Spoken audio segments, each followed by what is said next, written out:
الحمد لله وكفى الحمد لله وكفى وسلام على عباده الذين اصطفى وقل رب اغفر وارحم وأنت خير الراحمين. ونشهد أن لا إله إلا الله ولي الصالحين وأن سيدنا محمدا عبده ورسوله. اللهم صل وسلم وبارك على سيدنا محمد وعلى آله، وارض اللهم عن الصحابة والتابعين وتابع التابعين ومن تبعهم بإحسان إلى يوم الدين. أما بعد، أيها الإخوة الكرام والأخوات الكريمات، في هذا الشهر الفضيل، chers frères, chers sœurs, pendant ce mois de Ramadan, les musulmans ont vécu deux événements extraordinaires que les musulmans doivent les méditer, essayer de les comprendre et le pourquoi de ces deux événements extraordinaires. Le premier événement dont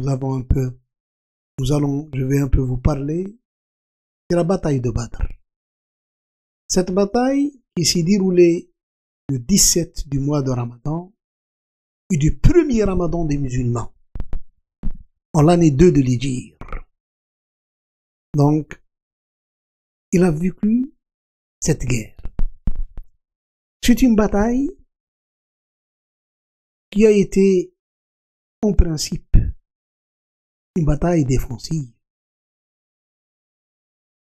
Parce que, quand les musulmans ont quitté la Mecque vers Médine, les Qurayshites ont pris la décision d'exproprier leurs biens et tout ce qu'ils possèdent à la Mecque.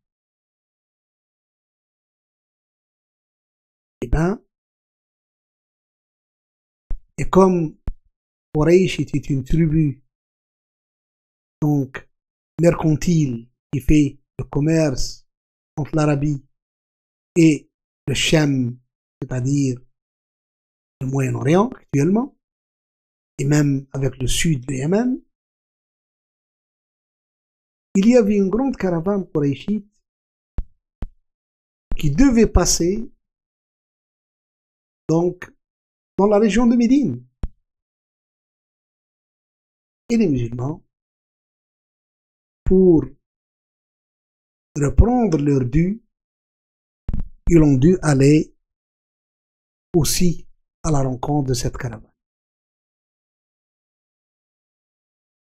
Et on va voir que la caravane était sous le commandement d'Abu Sufyan ibn Harb, qui était une personne très rusée. En s'approchant de Médine, il a eu l'idée que les musulmans ne vont pas rester les bois croisés avec la décision de Quraysh d'avoir confisqué leurs biens et tout ce qu'ils possèdent à la Mecque. Et on rentre dans ce qu'on appelle la guerre de renseignement. C'est là où Abu Sufyan cherchait à savoir. Il a commencé à s'éloigner de la région de Médine vers l'ouest, en longeant la mer Rouge. Il voulait savoir est-ce que les musulmans sont dans cette région ou non. Et le prophète sallallahu alayhi wa sallam aussi partait et essayait de voir quand est-ce qu'elle va venir passer cette caravane. Et dans les recherches, tous les deux ont eu l'information. Abu Sufyan est passé, il a laissé la caravane loin, puis il s'est un peu engouffré en plein désert, il a rencontré un vieux, il lui a demandé est-ce que vous avez vu des gens qui passent par ici ou tout ça? Le vieux il a dit non, je n'ai rien vu. À part dans le sommet de cette colline, peut-être que là-bas, il y avait deux personnes, donc, qui étaient là, avec deux chameaux. Puis ils sont restés toute la journée, vers la fin de la journée, ils sont partis. Et Abu Sufyan est parti voir dans cette place. Dans la place, il a même vu donc les déchets des chameaux. Quand il a vu les déchets des chameaux, comme c'est un bédouin, il connaît tout, il a su qu'il y a ce qu'on appelle donc des choses qui viennent de Médine. Il a dit donc qu'ils sont dans le coin. Il a demandé à la caravane de s'éloigner. Plus, il a envoyé un émissaire à la Mecque, en demandant à Quraysh de venir en toute hâte protéger sa richesse. La caravane est pleine de richesses. Et le prophète sallallahu alayhi wa sallam tournait aussi à la recherche. En arrivant devant un puits, lui et Abu Bakr as-Siddiq ont demandé à un vieux quelles sont les nouvelles. Et le vieux, qui était aussi un bédouin, sans les connaître, il a dit: j'ai eu l'information que Quraysh, il n'a pas parlé de la caravane, il a parlé que Quraysh a quitté la Mecque tel jour. Et si c'est vrai, elle doit être dans tel lieu. Et on m'a aussi parlé que Mohammed et ses compagnons ont quitté Médine tel jour. Si c'est vrai, ils sont dans ce coin. Effectivement, il a donné approximativement les deux coins où étaient tous les deux. En arrivant au campement des compagnons, le prophète a trouvé que les musulmans ont fait 2 prisonniers, donc, et qu'il les questionnait où est la caravane. Et ces gens-là disent: nous ne savons pas où est la caravane, mais nous venons avec Quraysh. Et le prophète, il a dit: écoutez, effectivement, ils viennent avec Quraysh. Quraysh n'est pas loin. Et la donne a changé. Maintenant, ce n'est plus la caravane. Quraysh qui est en face de nous.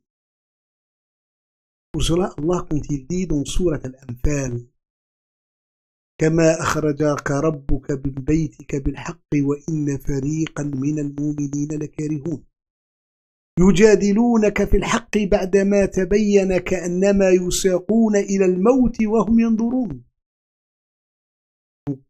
Maintenant, la bataille de l'enseignement est terminée. On est devant une autre situation. On est devant Quraysh. Les musulmans, ceux qui étaient à battre 313 personnes, 2 cavaliers et 70 chameliers qui ont des chameaux. Les autres étaient de l'infanterie à pied. Puis le prophète a questionné ces 2 personnes. Combien ils sont? Comme ces gens-là ne savaient pas donc le nombre de Qurayshites, le prophète a posé une autre question. Combien ils égorgent par jour de chamelles et de chameaux? Ils disent une journée 9, une journée 10. Il a dit: ils sont entre 950 et 1000. Ils étaient 950. Il a dit: ils sont entre 950 et 1000. Parce que le prophète savait qu'un chameau peut faire manger 50 personnes ou 100 personnes. Donc ça, 100 personnes. Puis il a demandé une autre question. Qui est à la tête? Et voilà, Utbah ibn Rabi'a, Shaybah ibn Rabi'a, Abu al-Hakam, donc c'était Quraysh, donc là, les patrons de la Mecque. Ce n'est pas n'importe qui est venu. Donc Quraysh est venu en force. Et le prophète sallallahu alayhi wa sallam a pris la décision d'aller dans une autre stade. Quel est l'état des musulmans? Il a posé la question. Il a demandé des conseils. Abu Bakr a parlé, Omar a parlé, et le prophète a demandé conseil. Et puis c'était Saad ibn Mu'adh qui a dit: est-ce que tu veux que nous, c'était l'Ansari? Parce que les Ansari n'étaient pas obligés de défendre le prophète hors de Médine à l'époque. Les Ansari, dans la bay'a de l'Aqaba, défendent le prophète à Médine, pas hors de Médine. Et c'est là où il a dit: écoute, prophète, nous on t'a suivi, on t'a cru, fais ce qu'Allah te demande. Tout ce que tu nous demandes, on va le faire, nous serons avec toi.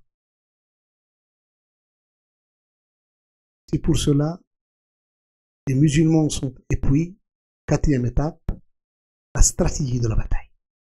Et c'est là aussi, c'est une autre personne qui a osé dire au prophète: là où on est-ce que c'est question divine? Allah t'a demandé qu'on reste ici, ou bien on a le droit de discuter? أمنزل أنزلكه الله ما هو الرأي والحرب والمكيدة. Et la réponse du prophète, il a dit non, on n'est pas là par ordre divin, vous pouvez donner vos avis. Et la personne a donné la stratégie de la bataille. Donc cette bataille de Badr est une bataille importante dans l'histoire de l'islam. Et je peux dire que sans elle, il n'y aura pas d'islam. On ne sait pas quelle aura été l'avenir, donc l'image du monde après cette bataille. C'est pour cela qu'on va voir à la fin de la vie du prophète qu'est-ce qui va se passer pour les gens qui ont assisté à cette bataille. Allahumma ya arhamar rahimin, اهدنا فيمن هديت وتولنا فيمن توليت وقنا شر ما قضيت إنك تقضي ولا يقضى عليك وآخر دعوانا الحمد لله رب العالمين.